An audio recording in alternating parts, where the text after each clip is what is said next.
Hey there, and welcome to the Girl Means Business podcast, the show where we're all about helping you feel confident both as a mom and a business owner. I'm your host, Kendra Swalls, mom of two, former teacher, and full-time photographer and business coach. Each week, we'll discuss the challenges, success, and secrets that make you say, I can do this, because you absolutely can. So pop in those earbuds, grab your favorite snack, and let's dive in, because this girl means business.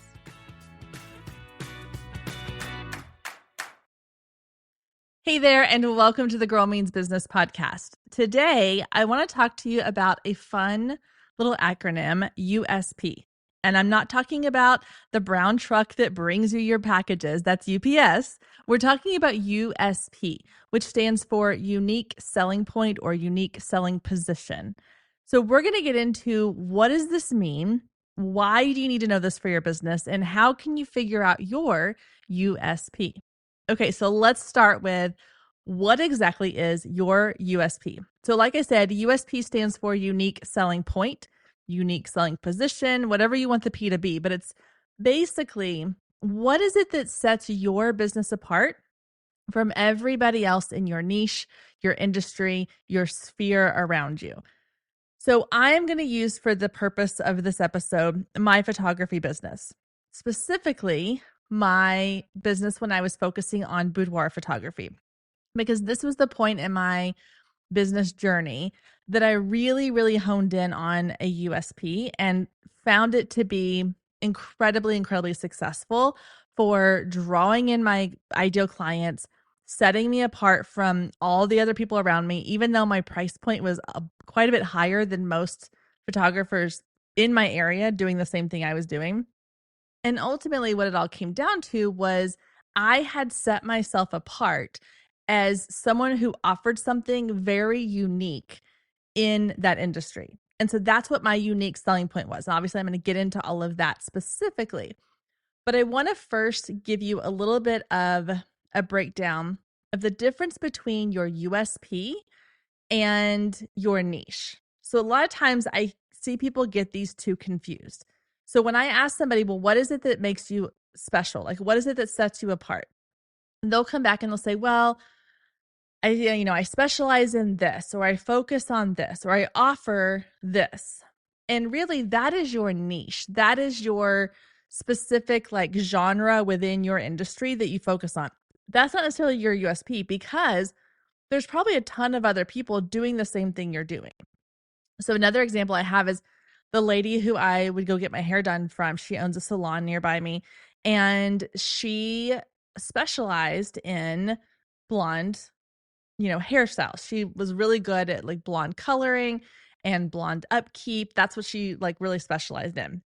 And while that was her niche within the hair industry, it really wasn't her USP. It wasn't the thing that kept people coming back to her time and time again. It wasn't the thing that brought new people in the door. It wasn't the thing that had people really raving about her salon. What really was her USP was the overall experience that she provided. From the minute you walked into her salon, you felt like you were a VIP. Even if you were just there to get like a haircut and nothing else, you were treated like you were a VIP. You were greeted by your name. You were offered a snack or a drink. You were, led to like a little luxury kind of sitting area with a big comfy couch or comfortable chairs. There were magazines and books and things you could kind of sit and enjoy while you were waiting for your appointment. And then you got the full VIP treatment every time. You got your hair washed, you got the scalp massage, you got the she would even bring you like a little charcuterie tray if you wanted one to your chair while you were getting your style or your cut or whatever you were having done. They would offer you, different drinks, whether it was soda or water or tea or coffee or wine or a spritzer. You were made to feel like you were the most valuable person in that salon, no matter what you were there to have done. That was her unique selling point, beyond just the fact that she specialized in these specific things. She had created this experience that people came back for time and time again. She had created this experience that people were willing to pay extra money for, even though some of her services cost more than at other places. For me personally, if I was just going in there to get my hair cut and not get a color, not get any kind of extra treatments, yeah, I could have easily gone down the road to a really cheap, walk in, get my hair cut spot and spend a fraction of what I spent going to her salon, but I wasn't going to have that experience. And so I was willing to pay more to have the experience, to have the treatment that she had provided, that she had created within her salon. That was her USP. So the difference between that and her niche is her niche was she was a hairstylist who specialized in blonde hair, colors. She specialized in these hand-tied extensions. I wasn't going there because my hair is blonde. It's not. I didn't go there because I was getting extensions. I don't. But I was still enamored by the entire thing she had created, the entire ambiance. So that is the what you want people to have when they come into your business. That is the USP you want to provide for them. And so the goal here is to figure out, well, what is that for you? Because if you don't have a physical store they're walking into where you can create a physical experience for them, what else can you offer that sets you apart from everybody else in your industry? So this is where you have to kind of do some work on this. And let me give you some ways that some homework, if you will, that you can use to start figuring out what is your USP. So I want you to start by thinking about everybody you've already worked with. If you are brand new to business and you haven't had clients yet or not very many, that's okay. Just roll with me here and then we'll get to the next part where you'll have a little more you can do here. But if you already have a handful or a couple dozen or a couple hundred, depending on how long you've been in business, if you have enough of a client base that you can go back and say, okay, what are some of the things that I'm seeing as a recurring theme that they are saying about me or about my business or about their experience working with me that I can draw from? So let's say you are a virtual health and fitness coach. So you coach clients one-on-one or in small groups online. Maybe you do some in person, but primarily online. You offer coaching packages, you offer recipes, you offer all the things, the total health and fitness package. If you go back and you start looking through your past client communications and your past client reviews, what are some trends you start to notice? Maybe your past clients are saying, oh my gosh, my coach was so amazing. She made a point to check in every single week and make sure that I was, staying up on my goals. She remembered, even with all the clients that she has, she remembered little small details about my life. Or maybe they're saying that you over delivered. You promised weekly exercises, weekly recipes, but instead you also gave them food trackers and you checked in with them and you allowed them to message you on WhatsApp, or you used the Slack channel and that's where they could stay in touch with you and get extra feedback on things. You allowed them to submit their food logs and you would go through and review them. Whatever it is, what are the things that they are saying about you? Is it that your communication was always on point? Is it that you went above and beyond in your delivery of your products and services? Those can be part of your USP. Sometimes it's not always the things that we recognize in ourselves. A lot of times we have to get feedback from other people to go, oh yeah, that's the thing I'm really good at.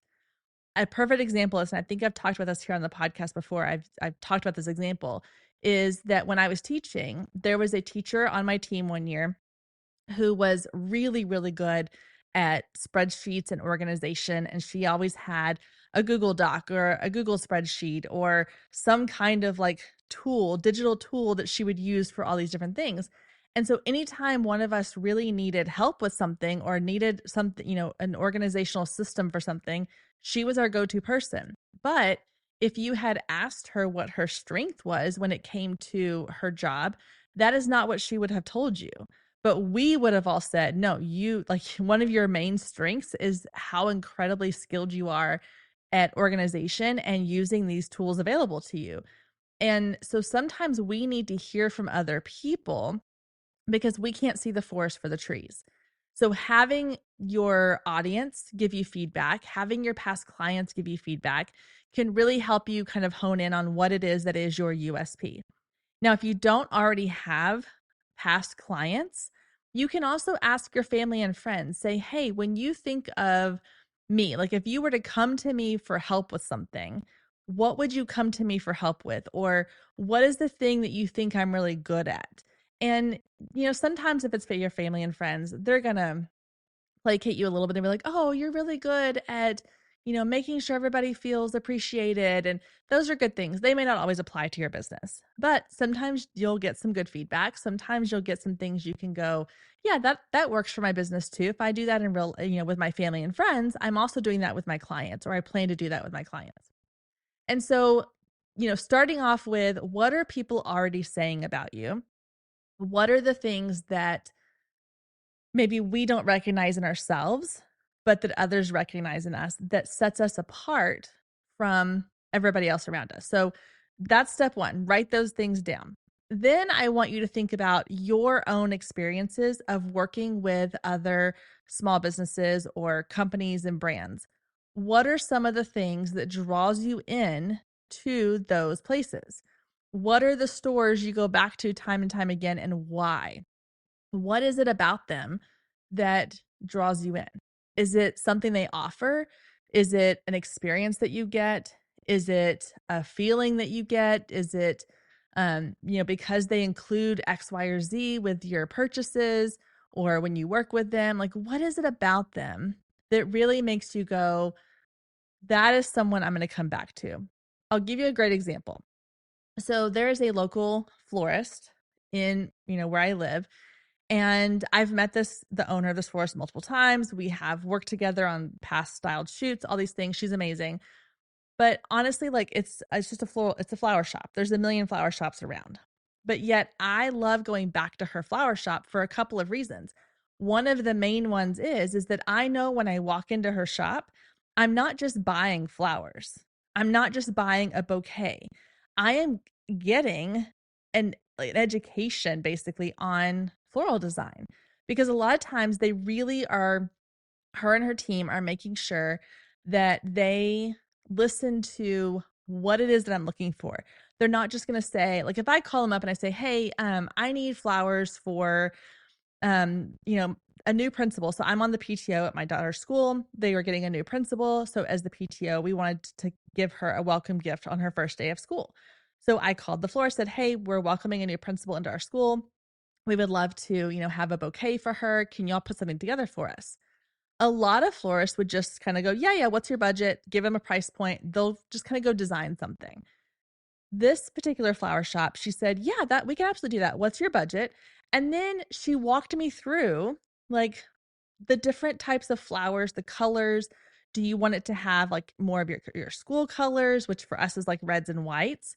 Do you want to go with more like, well, these flowers really symbolize this, while these flowers kind of symbolize this?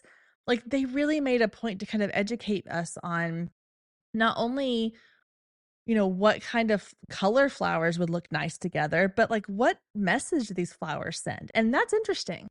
And then on top of that, that's just like if you call in and you order your flowers, that's the experience you get. They teach classes. You can go in like once or twice a month, and they have workshops, and they'll have themed workshops. They'll have like a Taylor Swift night where they'll go in and you'll kind of create these different bouquets based on the different eras, from her past albums. They've done like an all white night where you come in, everyone wears all white, and you make an entirely all white bouquet. And she teaches you about the process, and she teaches you about the flowers and why, you want to cut them this way, or why you want these grouped together here, but these grouped together this way. It's fascinating. You don't get that from, every other flower shop you go to. That is her USP. It's not just that you're buying flowers from her, you're buying a learning experience. You're buying something you want to come back to, because you're now invested in the fact that she wants you to not only get the flowers, she wants you to feel a certain way when you get the flowers or about the flowers that you're getting. So that's her USP. So when I'm planning my USP, when I'm looking at it going, well, what is my unique selling point? And I'm thinking about the experiences I've had with the other businesses, I come back to that experience with her flower shop and I go, I want. Stay with us. We'll be right back.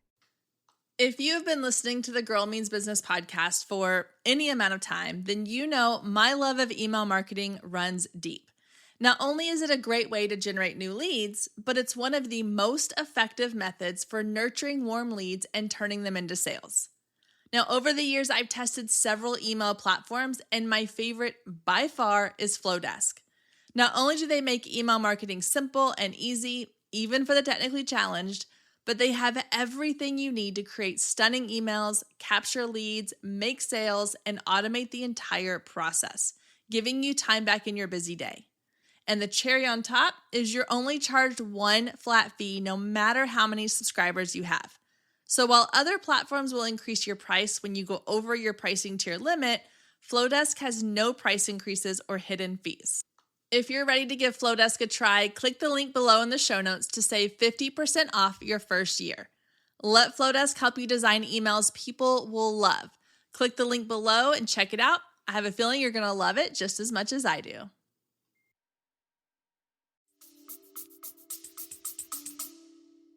To, embody some of those things in my own business, I want people to come to my photography studio, to come to a session and not just feel like they're posing in front of a camera. Maybe I want them to feel like they're empowered to know like why I have them posing a certain way.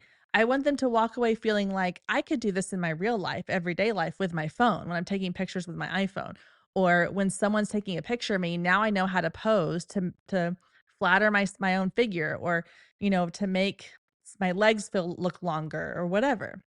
And so that is part of, the USP that I'm offering based on past experiences with other businesses I've worked with. So phase one, or part one, is I want you to figure out what other people are saying is part of your unique selling point. Then I want you to look at what other experiences have you had with other businesses, other brands that you can draw from, that you can say, I liked this, this, and this, kind of cherry pick the things you liked, figure out how that can show up in your own USP. And then the third thing I want you to do is I want you to think about your audience. I want you to think about who it is you're really appealing to, because all the things I've already talked about may not appeal to everybody. When I go back to that experience of, the hair salon that I go to, there are some people who, if they just want a haircut, they want to walk in, they want it to be quick, they want it to be easy, and they want it to be affordable. They don't care about, the experience. They don't care about the scalp massage and the shampoo and the snacks and the drinks and all those things. They care about how quickly can I get this in it done so I can go about my day. So when you know who your audience is, you can create a custom experience. You can create a selling point in your business that appeals to those people. And so let me give you an example in my photography business, like I mentioned at the beginning of this episode, of how I kind of combined all of these things to create a USP that really helped my boudoir photography business to stand out. So starting with, the things about me, I know, and I've learned from past clients and just life experiences, that one of my gifts, if you will, is connection, conversation connection. It's why I do this podcast. It's why I love talking to people. I love connecting with people, and I love connecting people together, saying like, hey, I know this person, and y'all would like have a lot in common, or y'all could work really well together in a collaboration of some kind. Like those are my gifts. And so with my boudoir sessions, I took that information. I said, okay, part of what sets me apart is that I'm not walking into the studio and going, okay, time to put on some lingerie and take some pictures.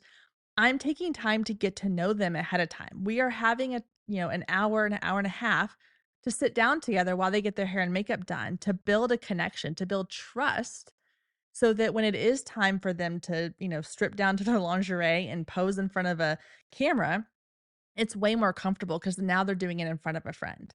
So that was how I took, step one. And I said, okay, I want to really play on this fact that it's not just you coming into a stranger taking your photos. It's about coming into someone who feels like a friend, who understands, where you are in your life, the things going through your head, the emotions you're feeling as you come into the session. Then I went to, okay, what are some other experiences that I've had as a photography client that I really, really wanted to like bring into my sessions. One of them was being the hair and makeup piece. I knew I wanted it to be kind of a one-stop experience. I didn't want them to have to like go to point A, get your hair and makeup done, then come to point B and do your photo shoot, and then come back a week later and see your photos. I wanted it to be this all-inclusive type thing. Think about when you go on vacation and you get to go to an all-inclusive resort, how different that feels to know that you can just like grab a drink, grab food, go do this activity, and it's all there together. It's all done for you. Instead of having to plan a vacation where you're like, okay, we're staying at this hotel, but then we're going to rent a car, we're going to drive to this place and eat dinner here, and then we're going to drive to this place and do this activity, but then we're going to have to come back to our hotel and do this other thing. Like, it's instead of piecing those things together, I wanted it to have this all-inclusive feeling. The third piece of this was my clientele. I knew that my audience, my ideal client for my boudoir sessions was a mom in her mid to late 30s, even into her early 40s. She had school-age kids. She was getting back to this point in her life where she could spend time on herself. She could focus on herself. She was wanting to, recommit to feeling good in her own skin again, even though her body had changed since having kids. She wanted to reconnect with her spouse and reconnect with herself. And so, knowing those things, I could create an experience that spoke to that aspect of my client. And so, the things that really set my business apart started with the messaging. It started with the fact that when someone landed on my website, they knew exactly who I was talking to. They knew that I was saying, hey, I see you. You're a mom. You're busy. You're doing everything for everybody else. It's time to do something for yourself. So you're going to come here. You're going to have this all inclusive experience. You're going to feel amazing when you walk out, and you're going to get to do everything in one sitting. There's no coming back to see your photos. You're going to get to see them the exact same day. You're going to get your hair and makeup done. You're going to spend an hour to an hour and a half in front of my camera feeling more confident with every click of my button. And then you're going to get to relax for a few minutes, kind of just soak in everything that just happened. And then you'll get to see your pictures right away. You're going to get to choose the ones that you want to have in a keepsake album or printed to hang on your wall in your bedroom. And you're going to walk out of my door feeling like a new person.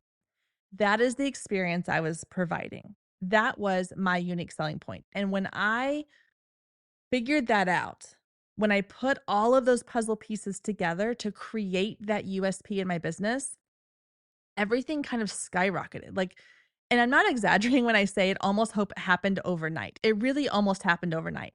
As soon as I started putting the pieces into place, as soon as I really nailed down who my ideal client was, once I changed the messaging on my website and all of my branding and all of my marketing materials and social media content, it's like all of a sudden I had turned on this switch and this magnet was just drawing people in.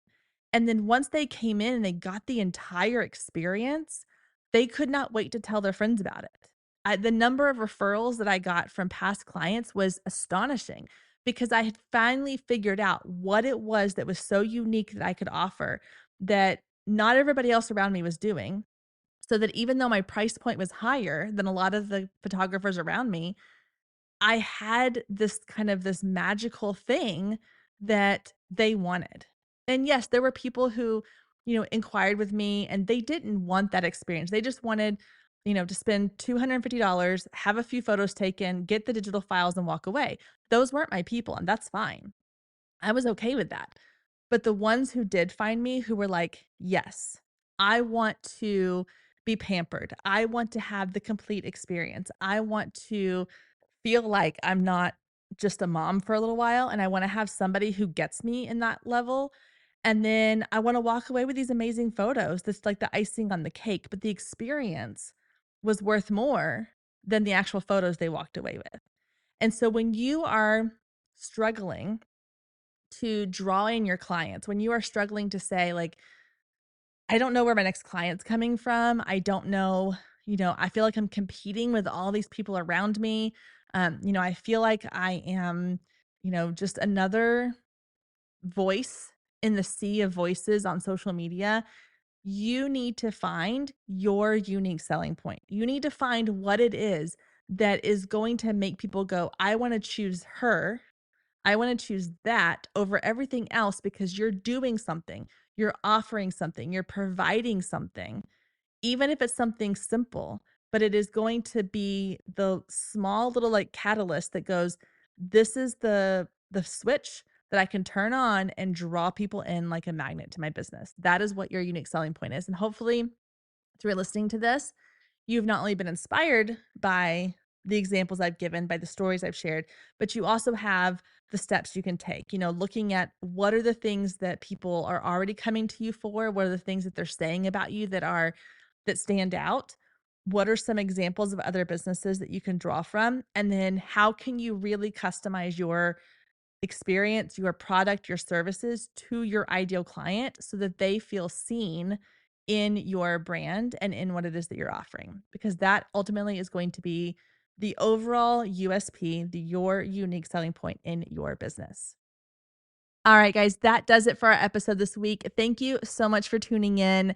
If you have questions, if you have topics you would like to hear on the podcast, please, please, please go down to the show notes, click on the Ask Me Anything link, and you can fill out that form. Let me know if you have specific questions you want me to answer here on the podcast. If you have topics you're interested in learning more about or diving deeper into, you can add those in there as well. That always helps me to create episodes that I know you're going to get the most value from. So again, thank you so much for being here this week. Make sure you head down to that Ask Me Anything form, fill that out, and I will see you back here next week, same time, same place. Thank you so much for tuning in this week. If you enjoyed this episode, I would love for you to take a screenshot, share it to social media, and don't forget to tag Girl Means Business. And as always, we greatly appreciate any reviews you leave for this podcast. Thank you so much for being here, and we'll see you next week.